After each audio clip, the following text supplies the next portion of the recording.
ஐயோ, என்னாச்சு? எங்க கூட்டிட்டு வந்திருக்கீங்க? இது நம்மள மாதிரி ஏழைங்க வர ரெஸ்டாரண்ட் இல்ல. இங்க பணக்காரங்க தான் வருவாங்க. அபி, என்னோட சாரிய பாருங்க. கையில பிச்சை தட்டி இல்லாத பிச்சைக்காரி மாதிரி தெரியறேன். என்ன சொல்ற நீ? அபி, நான் சொல்றத ஒரு நிமிஷம் கேளுங்க. அந்த ரெஸ்டாரண்ட்ல சாப்பிடுற பணக்காரங்களை பாருங்க. நமக்கும் அவங்களுக்கும் நிறைய வித்தியாசம் இருக்கு. நீ உண்மையிலேயே ரொம்ப அழகா இருக்க. ட்ரஸ்ட் மீ, வா. அபி, இந்த ரெஸ்டாரண்ட் சிட்டிலேயே ரொம்ப காஸ்ட்லியான ரெஸ்டாரண்ட். இவ்வளவு காஸ்ட்லியான ரெஸ்டாரண்ட்ல நம்ம தண்ணி கூட குடிக்க முடியாது. கவலைப்படாத அனன்யா, இந்த நாளுக்காகத்தான் நான் ரொம்ப நாளா சேர்த்து வச்சிருக்கேன். உன்னோட பர்த்டே அன்னைக்கு. அப்படியா? இந்த பணத்தை சம்பாதிக்க நீ ராத்திரி பகலா ஓடி இருக்க. இத ஒரே நாள்ல செலவு பண்ண நான் விடணுமா? தயவு செஞ்சு எல்லாத்தையும் என்கிட்ட விட்டுடு, நான் பாத்துக்கிறேன். நான் டேபிள் சூஸ் பண்ண போறேன், நீ பின்னாடியே வா. அபினவை தடுக்க அனன்யா அவசரமாக ஓடுகிறாள். அவசரத்தில் ஒரு பணக்காரன் மீது மோதிவிடுகிறாள். அவனது காஸ்ட்லியான சூட்டில் வைன் கொட்டி விடுகிறது. சாரி. டாம்! என்ன மன்னிச்சிடுங்க. நீ குருடா என்ன? இந்த முட்டாளை யார் இங்க உள்ள விட்டது? இந்த சூட்டோட விலை தெரியுமா உனக்கு? இந்த சூட் 20 லட்சம் ரூபாய். சாரி சார், ப்ளீஸ் மன்னிச்சிடுங்க. எனக்கு அது தெரியாது. என்ன? நான் உன்னை ஈஸியா போக விடுவேன் நினைச்சியா? சூட்டுக்கான பணத்தை கொடுத்துட்டு போ. இல்லைன்னா என்ன?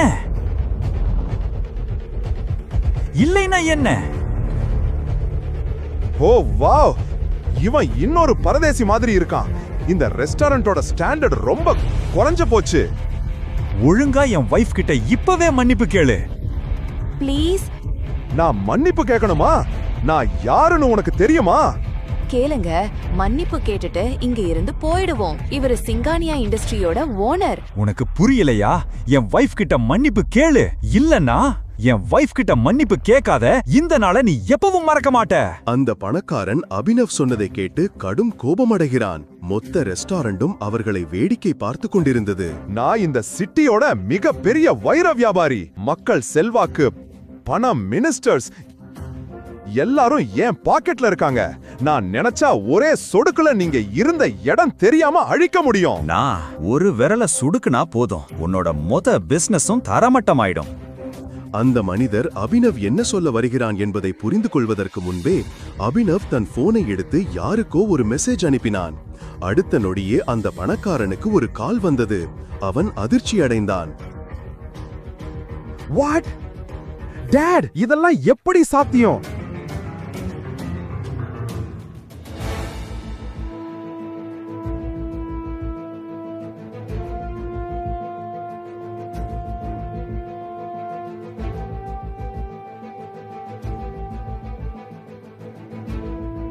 நீ எப்படி இத செஞ்ச? நீ யாரு?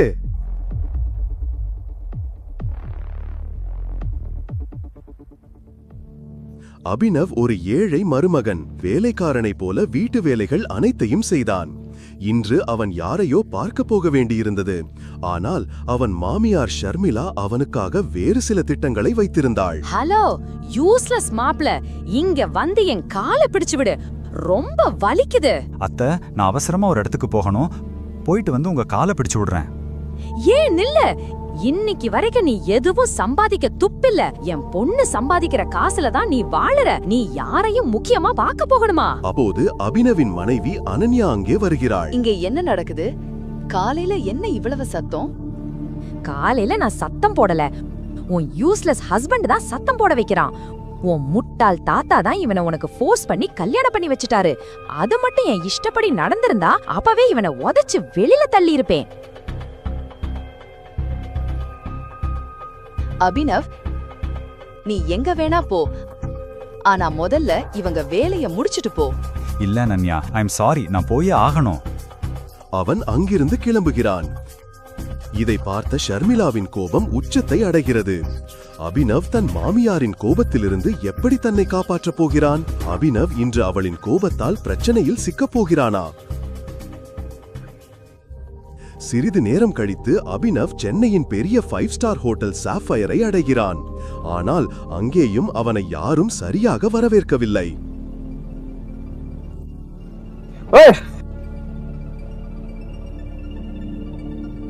பிச்சைக்காரா, உன் பாக்கெட்ல ஒரு பைசா கூட இல்ல. எதுக்கு இங்க வந்த? சாப்பிடவா? இங்க தண்ணி வாங்கவே உன் வீட்டை எழுதி கொடுக்க வேண்டியிருக்கும். புரிஞ்சுதா? இப்போ இங்க இருந்து கிளம்பு. அபினவின் செருப்புகள் தேய்ந்து போயிருந்தன.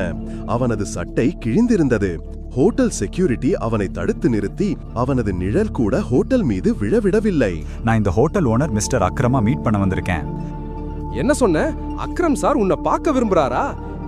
எங்க அக்ரம் சார் மாதிரி ஆளை வச்சு பாத்ரூம் கூட கிளீன் செய்ய மாட்டாரு. புரிஞ்சுதா? அக்ரம் சாரை பார்க்கணும்னு சொல்றேன். சீக்கிரம் இங்கிருந்து கிளம்பு. செக்யூரிட்டி கார்ட்ஸ் அபினவை தள்ளிவிடும்போது அபினவை தனது முன்னாள் காதலி வைபவி தனது புதிய காதலனுடன் வருகிறாள். Hey guards.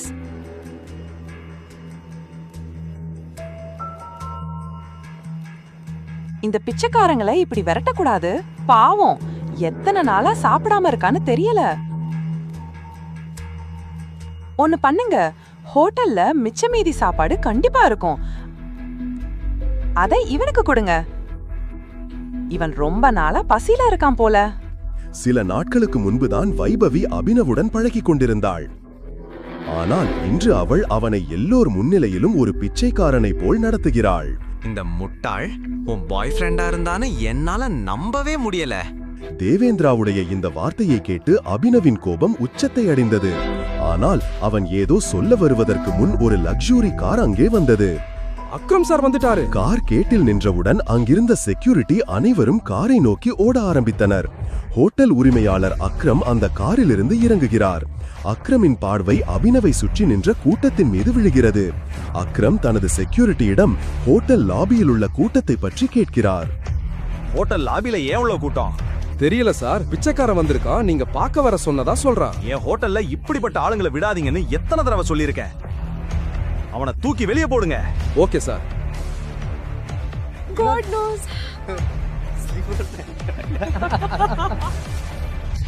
அக்ரம் சொன்னவுடன் 4 செக்யூரிட்டிகள் உடனடியாக அபினவை நோக்கி சென்றனர்.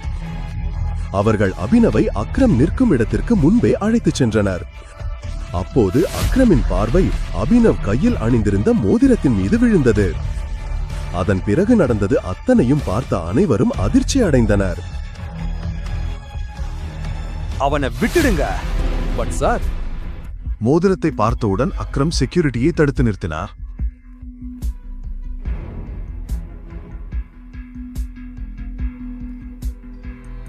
டைகர், அங்கே கோடீஸ்வரர் அக்ரம் அபினவின் காலில் விழுகிறார்.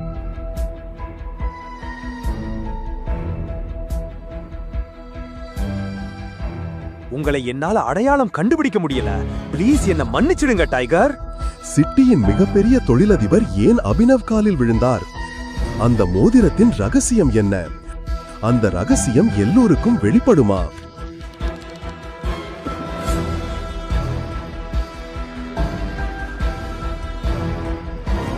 ஏன் அபினவ் அக்ரமுடனான இந்த சந்திப்பை யாரிடமும் சொல்லவில்லை? காலையில் அபினவ் அனன்யாவுக்கு டிஃபன் கொடுக்க அவள் அலுவலகத்திற்கு வந்தபோது மக்கள் அங்கும் இங்கும் அலைமோதிக் கொண்டிருப்பதை பார்த்தான். ஆனால் இன்னும் தன் ஹெட்போனுடன் இசை உலகிலேயே இருந்தான். இந்த கூட்ட நெரிசலுக்கு காரணம் சமீபத்திய முக்கிய செய்தி. Breaking news. இந்த டெண்டர் தான் சிங் இண்டஸ்ட்ரீஸின் தலையெழுத்தை மாற்றப் போகும் கடைசி நம்பிக்கை. அனன்யா மூழ்கவிருக்கும் தனது நிறுவனத்தின் படகை எப்படி கரை சேர்க்கப் போகிறார்? Guys, the situation doesn't look good. Singh இண்டஸ்ட்ரீஸை மீட்டெடுக்க இதுதான் நம் கடைசி நம்பிக்கை. சிராக் அனன்யாவின் பிசினஸ் பார்ட்னர் மற்றும் நண்பரும் ஆவார். தாத்தா இறந்த பிறகு அனன்யா சிராகை தனது பிசினஸ் பார்ட்னராக நியமித்தார். அவன் அனன்யாவின் வாழ்க்கை துணையாக வர விரும்பினான்.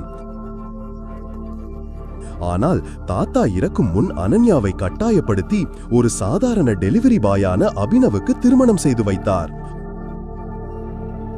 அனன்யா தனது சேரில் மிகவும் அமைதியாக அமர்ந்திருந்தாள். அப்போது அவளுக்கு அடுத்ததாக அமர்ந்திருந்த நிறுவனத்தின் சீஃப் ஃபைனான்சியல் ஆபீசர் மௌத்திக் கூறினார், அனன்யா, டெண்டர் கிடைக்காததால இன்வெஸ்டர்ஸ் எல்லாரும் பின்வாங்கிட்டாங்க. The balance sheet also doesn't look good. இது கண்டினியூ ஆச்சுன்னா நாம திவாலாகிடுவோம். மௌதேக், you know very well தாத்தா இந்த நிறுவனத்தை உருவாக்க எவ்வளவு கஷ்டப்பட்டு இருக்கிறாருன்னு. இதுல அவரோட பல வருஷ உழைப்பு, வியர்வை, கஷ்டம் எல்லாமே இருக்கு. அது மட்டும் இல்லாம இவ்ளோ சீக்கிரம் கம்பெனி திவாலாகிற நிலைமைக்கு எப்படி வரும்? அது சாத்தியமில்ல.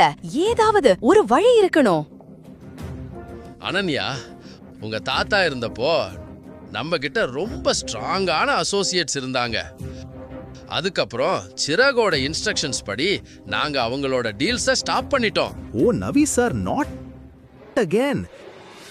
இந்த நியூஸை பார்த்ததுக்கு பிறகு யாரும் நம்ம கூட டீல் வச்சுக்க விரும்ப மாட்டாங்க. That's not an option. மௌத்திக், let's see your plan. Desai Ravikant அனன்யாவின் தாத்தாவின் பழைய விசுவாசமான நண்பர் மற்றும் அனன்யாவின் தாத்தாவுடன் சேர்ந்து இருவரும் சிங் இண்டஸ்ட்ரீஸை விரிவுபடுத்தினர். ஆனால் இப்போது அவர் பேருக்கு தான் நிறுவனத்தின் ஃபைனான்சியல் அட்வைசராக இருந்தார். Good morning Mrs Lobo. Such a bright beautiful Monday. எப்படி இருக்கீங்க? ஏன் ஆஃபீஸ் இன்னைக்கு டல்லா இருக்கு?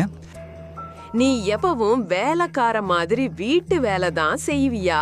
கொஞ்ச நேரம் நியூஸ் எல்லாம் பார்க்க மாட்டியா? நீ எவ்வளவு பெரிய தொழிலதிபரின் மாப்பிள்ளை. பிசினஸ்ல என்ன நடக்குதுன்னு உனக்கு தெரியணும். எனக்கு தெரியாதது என்ன இருக்கு? பாரு, டெண்டர் இழப்பு சிங் இண்டஸ்ட்ரீஸை அதிர்ச்சிக்குள்ளாக்கிறது. டெண்டர் கிடைக்கும் என்ற நம்பிக்கையில் சிங் இண்டஸ்ட்ரி வெண்டிலேட்டர் ஆதரவில் இருந்தது. ஆனால் டெண்டர் அஹூஜா கார்ப்பரேஷனுக்கு வழங்கப்பட்டுள்ளது. Hello ma'am. Yes ma'am. I will bring the files in your cabin right now. Mrs Lobo, Ananya எங்க? என்ன டிஸ்டர்ப் பண்ணாத. நான் அனன்யா கிட்ட போகணும். நான் அவளை இப்பவே பார்க்கணும். அனன்யா மேடம் எங்க? நீ இப்ப வீட்டுக்கு போ. எங்க போறீங்க? கான்ஃபரன்ஸ் ரூம்க்கு. Thank you Mrs Lobo. Abhi, no. Ananya, நான் இன்னைக்கு ஏற்பட்ட பிரச்சனை பத்தி உங்ககிட்ட பேசணும். அனைவரும் அபினவ் இப்படி பேசுவதை பார்த்து எல்லோரும் ஆச்சரியப்படுகிறார்கள். அவன் சிங் குடும்பத்தின் பயனற்ற மாப்பிள்ளை என்று எல்லோருக்கும் நன்றாக தெரியும். Abhinav, get out. அனன்யா, என்னால உங்க கம்பெனியை கண்டிப்பா காப்பாத்த முடியும். எனக்கு 5 நிமிஷம் கொடுங்க, நான் எல்லாத்தையும் சால்வ் பண்றேன். அபினவ் பேசி முடிக்கும் போதே சிராக் தன்னுடைய சேரில் இருந்து எழுந்தான். இது கான்ஃபரன்ஸ் ரூம். கம்பெனி விஷயத்தை பேச உனக்கு எப்படி தைரியம் வந்துச்சு? அனன்யா, முதல்ல இந்த ஆளை கம்பெனில இருந்து தூக்கு. இவன் உள்ள வந்ததுல இருந்து கம்பெனிக்கு கெட்ட பேர் தான். Ananya, take your own decisions. Chirag அபினவை கான்ஃபரன்ஸ் ரூமுக்கு வெளியே தள்ளினான்.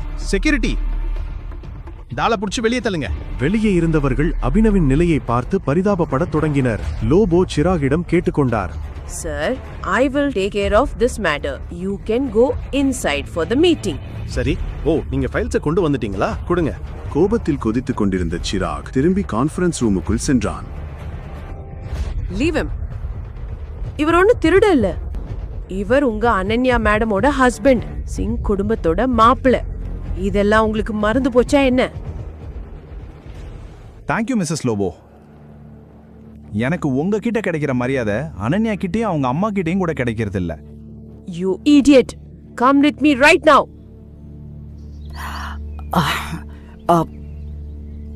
இப்ப நீ கீழ கம்பெனிய இந்த நெருக்கடியில இருந்து காப்பாத்த முடியும்னு சொல்லிட்டு இருந்தேல்ல, எப்படின்னு சொல்லு. எப்படின்னு இப்போதைக்கு எனக்கு தெரியல மிஸ்ஸஸ் லோபோ. முதல்ல சில இன்ஃபர்மேஷன் தேவை.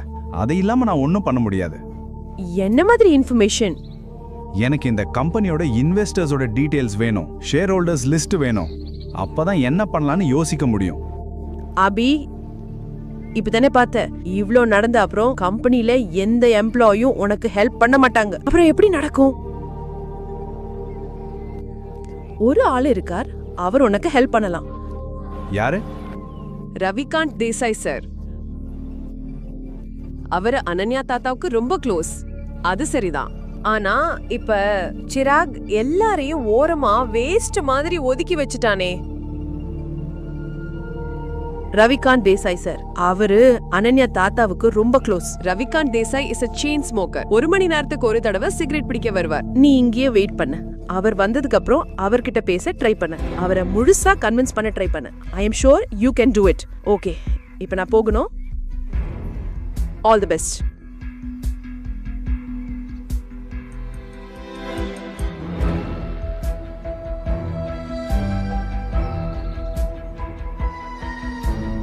வணக்கம் மினிஸ்டர் சார், எப்படி இருக்கீங்க? அபினவ் சார், நீங்க எனக்கு கால் பண்ணிருக்கீங்களா? கண்டிப்பா என்னோட லக் தான். அட இல்லங்க, எனக்கு உங்ககிட்ட ஒரு சின்ன வேலை இருந்துச்சு. ஒரு ஏழை டெலிவரி பாயான அபினவுக்கு மினிஸ்டரை எப்படி தெரியும்? மினிஸ்டர் ஏன் அபினவிடம் போனில் இவ்வளவு பணிவாக பேசுகிறார்? அபினவ் மினிஸ்டரிடம் ஏதோ சொல்லிக் கொண்டிருந்த போதுதான் ரவிகாந்த் தேசாய் அதாவது ரவிகாந்த் அந்த இடத்திற்கு வருகிறார். ஆமா மினிஸ்டர் சார், ஃபாரின் டீடைல்ஸ் எல்லாம் கண்டுபிடிங்க, எனக்கு திரும்ப கால் பண்ணுங்க. நான் இப்ப வச்சிடுறேன் சார்.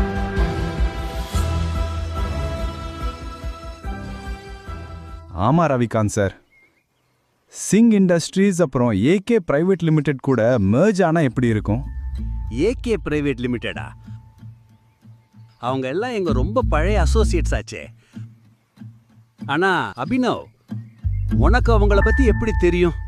அதற்கு பிறகு அபினவ் ரவிகாந்திடம் ஏதோ ஒரு விஷயத்தை சொல்ல, அதை கேட்டதும் அவருக்கு தலையை சுற்றியது போல் இருந்தது. அவர் தன் சிகரெட்டை மீண்டும் உள்ளே வைத்துவிட்டு அபினவை கான்ஃபரன்ஸ் ரூமிற்கு அழைத்துச் சென்றார். அடே பிச்சைக்காரா, நீ இன்னும் இங்க இருந்து போகலையா? Behave your self. அனன்யா, நாம அபினவுக்கு ஒரு சான்ஸ் கொடுக்கணும். He has an excellent plan. பிளானா? தெருவில் சுத்துறவங்ககிட்டயா? இங்க பாரு, உனக்கு வயசு எவ்வளவு இருக்கோ அதை விட அதிகமா இந்த கம்பெனியை நான் நடத்தின அனுபவம் இருக்கு.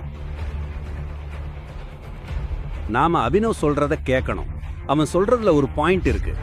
எப்படி இப்படியெல்லாம் சொல்ல முடியும்? நீங்க என்ன சொல்ல வரீங்க? இந்த பிரச்சனைகளுக்கு இடையில் அனன்யா ஆழ்ந்த யோசனையில் அமர்ந்திருந்தாள். அவளுக்கு அவளுடைய தாத்தா சொன்ன விஷயம் ஞாபகத்திற்கு வந்தது. அனன்யா கண்ணு, அபினவ் உனக்கு ரொம்ப நல்ல வாழ்க்கை துணை. எப்பவும் ஞாபகம் வச்சுக்கோ. உனக்கோ இல்ல சிங் இண்டஸ்ட்ரீஸுக்கோ எப்ப கஷ்டம் வந்தாலும் அபினவ் தான் உன்னை அதிலிருந்து வெளியே கொண்டு வருவான். அங்கு நடந்து கொண்டிருந்த சண்டையை பார்த்து அனன்யா சத்தமாக கத்தினாள். சிராக், மறந்துடாத, இந்த கம்பெனி என்னோடது.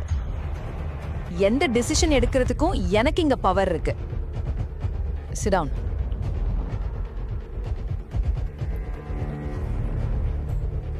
அபினவ், உட்காரு, காட்டு. சிராகை அனன்யா திட்டியதை பார்த்து அபினவுக்கு மிகவும் மகிழ்ச்சியாக இருந்தது. ரவிகாந்த் அபினவை தனக்கு அருகில் இருந்த சேரில் உட்கார வைத்தார். அதற்கு பிறகு அபினவ் தனக்கு முன் கிளாஸில் இருந்த தண்ணீரை ஒரே மூச்சில் குடித்தான். அனன்யா, எனக்கு முதல்ல கம்பெனியோட இன்வெஸ்டர்ஸ் டீடைல்ஸ் வேணும், ஷேர் ஹோல்டர்ஸ் லிஸ்ட் வேணும், அப்புறம் பேலன்ஸ் ஷீட் பார்க்கணும். அப்பதான் என்ன பண்ணான்னு யோசிக்க முடியும்.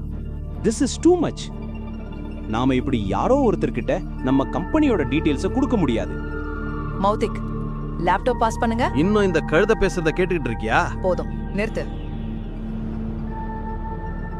Chirag, why don't you mind your language? ஏன் அபினவ் என் புருஷன்னு மறந்துடுற? 2 வருடத்தில் முதல் முறையாக அனன்யா அபினவிற்காக சண்டை போடுவதை பார்த்தான்.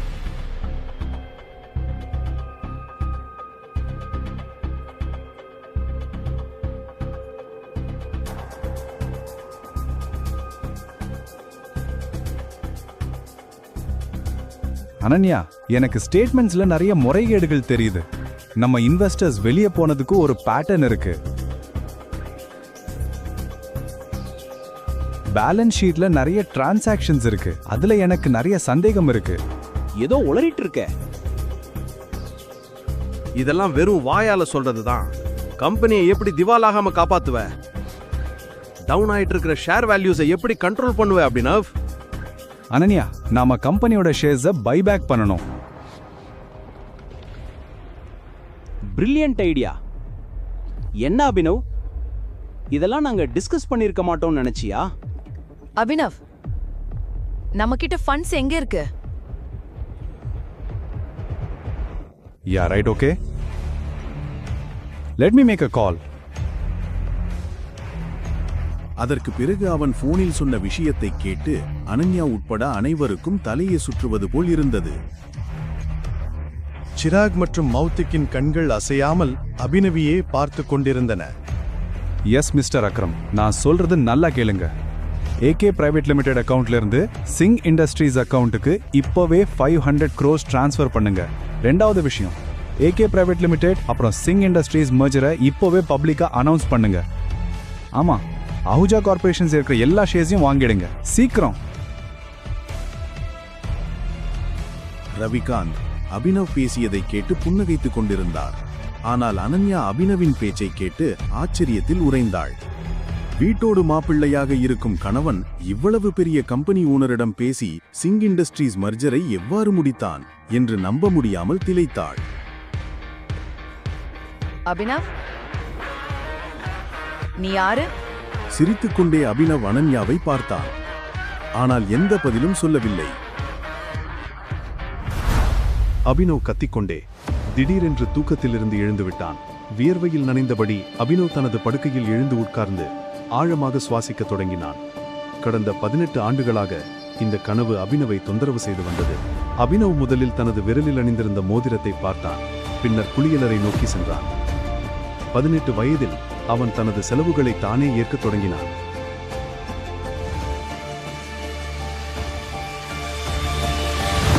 அவனது வாழ்க்கையில் ஒரே ஒரு மகிழ்ச்சிதான் இருந்தது, அவனது காதலி வைபவி. வைபவியை பார்க்கும்போதெல்லாம் அவன் தனது துக்கங்களை எல்லாம் மறந்து விடுவான். இன்று வைபவியின் பிறந்த நாள் என்பதால் அபினவ் அவளை விரைவில் சந்திக்க விரும்பினான். அங்கிள், இந்த கேக் எவ்வளோ? 600 ரூபாய். இந்த பேஸ்ட்ரி ஒன்று 60 ரூபாய். ஒன்று கொடுங்க. சிறிது நேரம் கழித்து அவன் வைபவியின் வீட்டிற்கு வெளியே வந்தபோது அங்கே நிறைய வண்ணமயமான விளக்குகள் எரிந்து கொண்டிருப்பதையும் சத்தமான இசை ஒலிப்பதையும் கண்டான்.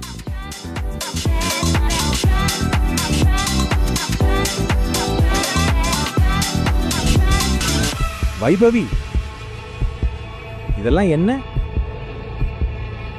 இவன் யார் வைபவி? தெரியலையா? இவன் டெலிவரி பாய். ஆனா நம்ம ஏற்கனவே கேக் ஆர்டர் பண்ணிட்டோமே, அப்புறம் எதுக்கு இந்த பேஸ்ட்ரி ஆர்டர் பண்ணின? ஓ, ஞாபகம் வந்துருச்சு. இவன் தானே நீ டேட்டிங் பண்ண டெலிவரி பாய்?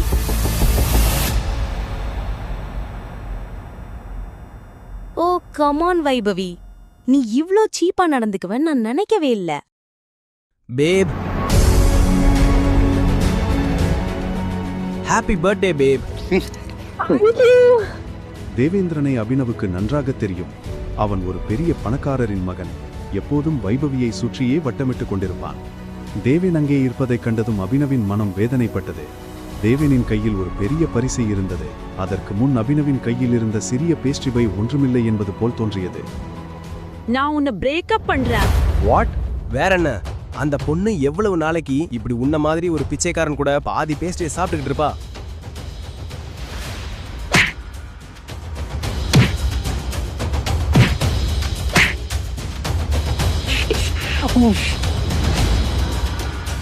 நீ செஞ்சது சரியில்லை வைபவி என்று சொல்லிவிட்டு அபினவ் அங்கிருந்து கிளம்பிவிட்டான்.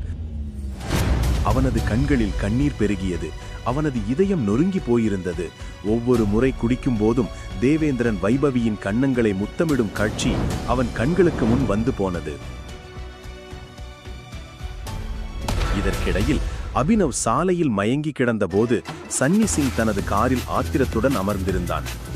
சன்னி சிங்கின் சகோதரி அனன்யா அவனுக்கு பெரும் இடையூறாக மாறிவிட்டாள். சன்னி தனது தாத்தா ஹர்தேவ் பால் சிங்கின் நன்மதிப்பை பெறவும் அனன்யாவை தனது வழியிலிருந்து அகற்றவும் எதையும் செய்வான். இன்று அவன் தனது சகோதரிக்கு பாடம் புகட்ட தனது ஆட்களுடன் காரில் புறப்பட்டான்.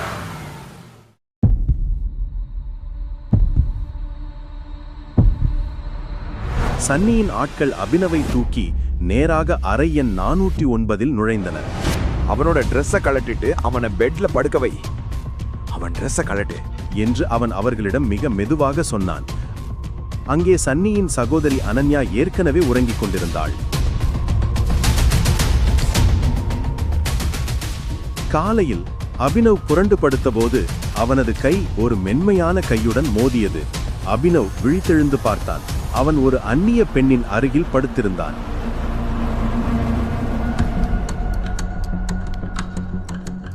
யார் நீ? என்னோட ரூம்ல என்ன பண்ணிட்டு இருக்க? நீ என்ன பண்ண?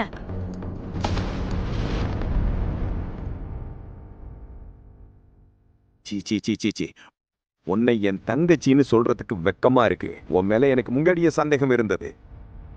நான் தாத்தா கிட்ட நிறைய தடவை சொல்லிட்டேன். ஆனா அவர் ஒவ்வொரு தடவையும் என் அனன்யா அப்படி செய்ய மாட்டான்னு சொன்னாரு. ஆனா உங்க அனன்யா இப்படி செஞ்சுட்டான். கொஞ்ச நேரத்துல தாத்தாவுக்கு தன்னோட பேத்தி என்ன செஞ்சிட்டு இருக்காங்கிறத தெரிஞ்சிடும். இந்த லைவ் டெலிகாஸ்ட் காமிக்க நான் அவரை இங்க வர சொல்லியிருக்கேன். அண்ணா, எனக்கு தெரியாது. என்ன நம்புங்க. என்ன நடந்தது? இது எப்படி நடந்தது? இந்த பையன் யாருன்னு எனக்கு தெரியாது. எங்களுக்கு நடுவில் எதுவும் நடக்கல. அபினவ் விளக்கம் கொடுப்பதற்கு முன் சன்னியின் தாத்தா ஹர்தேவ் பால் சிங் அறைக்கு வந்துவிட்டார். அவர்களது உடை அவர்கள் மிக வசதியான மனிதர்கள் என்பதை உணர்த்தியது. அனன்யாவை இந்த நிலையில் கண்டதும் அவரது கண்கள் கோபத்தால் சிவந்து போயின. உன்கிட்ட நான் இதை எதிர்பார்க்கல அனன்யா. தாத்தா, நீங்க நினைக்கிற மாதிரி எதுவும் நடக்கல. உனக்கு நம்ம ரூல்ஸ் எல்லாம் நல்லாவே தெரியும். ஆனாலும் நீ அதை எல்லாத்தையும் மீறிட்ட. இல்ல தாத்தா, இல்ல. அப்புறம் அபினவின் பார்வை ஹர்தேவின் மீது பட்டபோது அவன் தனது கண்களுக்கு முன்னால் மரணத்தை கண்டது போல் உணர்ந்தான். நீ ஏன் பேத்திக்கு என்ன செஞ்சு வச்சிருக்க? இன்னைக்குல இருந்து எங்க குடும்ப சட்டப்படி நீ சிங் குடும்பத்தோட மருமக. என்ன? ஆனா எங்களுக்கு நடுவுல எதுவுமே நடக்கலையே. தாத்தா, எதுவுமே நடக்கல. அப்படியா? எதுவும் நடக்கலையா? அப்போ இதெல்லாம் என்ன?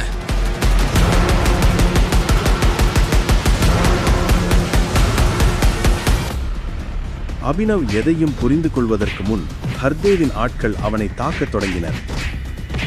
ஹர்தேவின் வயதை கருதி அபினவ் தன்னை கட்டுப்படுத்திக் கொண்டான். அனன்யா, இவனை ஹாஸ்பிட்டலுக்கு அனுப்பு.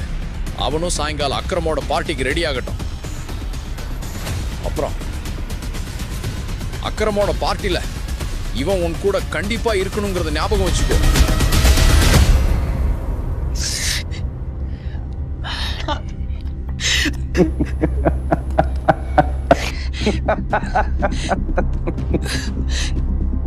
ஏன் என் வாழ்க்கையை அழிச்ச?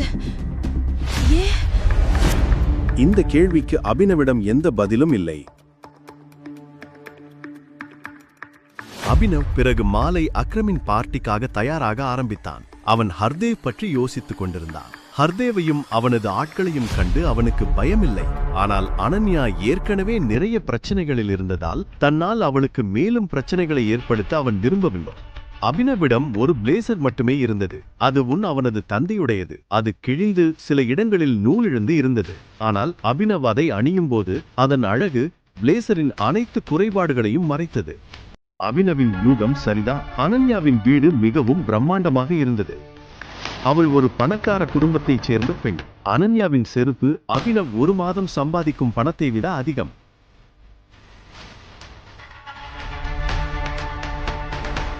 அபினவை அனன்யா எவ்வளவு வெறுக்கிறார் என்பது அவளது கண்களில் தெரிந்தது. விருந்தில் அப்படிப்பட்ட முக்கிய நபர்களுக்கு மத்தியில் செல்வதற்கு அபினவும் பதட்டமாக இருந்தான். அந்த பதட்டத்தில் அவன் தன் தந்தையின் மோதிரத்தை விரலில் சுழற்றத் தொடங்கியது கூட அவனுக்கு தெரியவில்லை.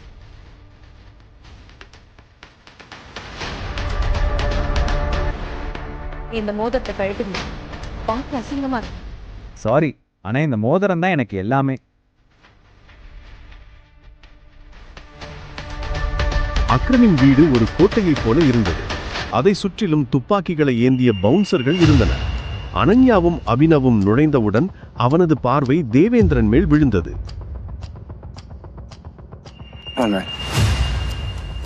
நீங்க என்ன பண்ற பாஸ்? அவர் என் கணவர். அனன்யா, உனக்கு பைத்தியம் பிடிச்சிருச்சா? இந்த தெருவுல சுத்துறவனுக்கிட்ட என்ன இருக்குன்னு அவனை போய் கல்யாணம் பண்ணிருக்க? உன் நாக்கு அடக்கு. அமைதியா இல்லனா என்ன பண்ணுவ? சொல்லு, நீ என்ன பண்ணுவ? தேவேந்திரனும் ஆத்திரமடைந்தான். அபினவ் அவன் மீது கையோங்க போகும்போது அவர்களின் சண்டையை பார்த்து விருந்து ஏற்பாட்டாளர் அக்ரம் அங்கே வந்தார். இங்க என்ன நடக்குது?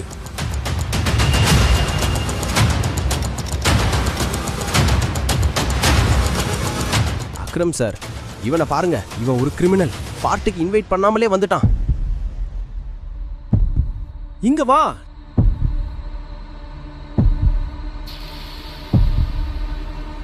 நீ யாரு? இப்படி இங்க வந்த? ஆக்சுவலி அவர் என்னோட ஹஸ்பண்ட். அக்ரம் அனன்யாவை நம்பவில்லை. உன்னை இந்த பார்ட்டிக்கு யாரும் இன்வைட் பண்ணல. அதனால நான் போலீஸ் கூப்பிடுறதுக்கு முன்னாடி இங்க இருந்து வெளியில போயிரு. Thank you Akram sir. அனன்யா, நீயும் இந்த பிச்சைக்காரங்கிட்ட இருந்து தள்ளியே இரு. நில்லு.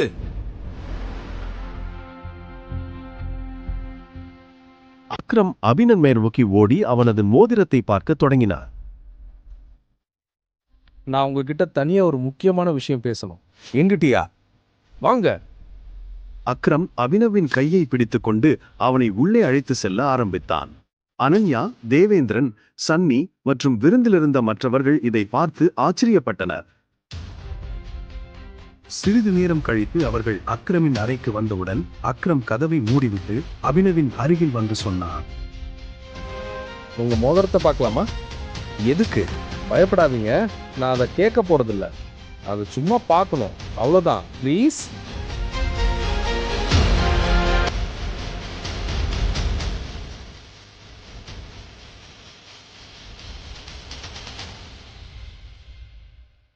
டைகர்,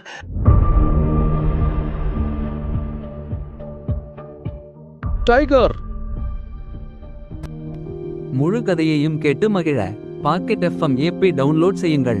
லிங்க் டிஸ்கிரிப்ஷனில் கொடுக்கப்பட்டுள்ளது.